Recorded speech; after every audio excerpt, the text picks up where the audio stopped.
Hi, I'm Andrea Kanaris, founder of All Things Social Impact. Today, I want to talk to you about building trust through transparency.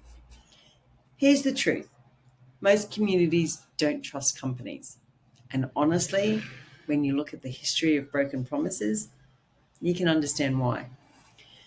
But the way you approach your social impact assessment can completely change that. It can either add to the mistrust or to rebuild confidence. Transparency is everything.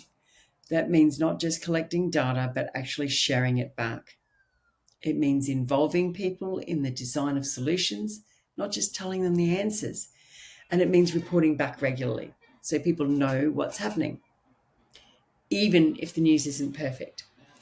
When people see you honesty and openness, trust starts to grow.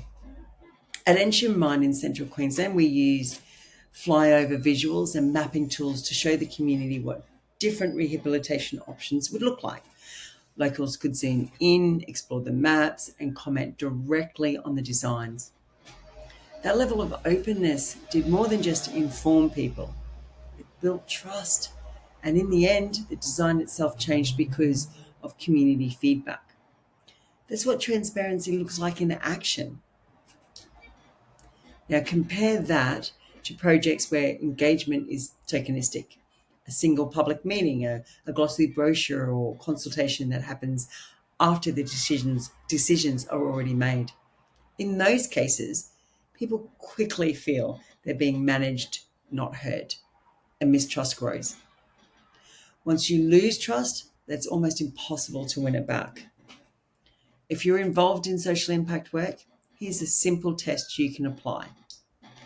Ask yourself, would I be happy to share this data or decision with the community in its current form? If the answer is no, then you probably need to rethink your approach.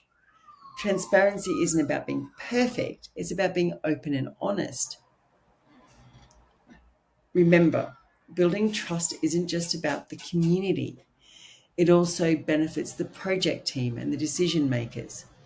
When trust is there, approvals go smoother, conflict is reduced, and projects can move forward with fewer risks.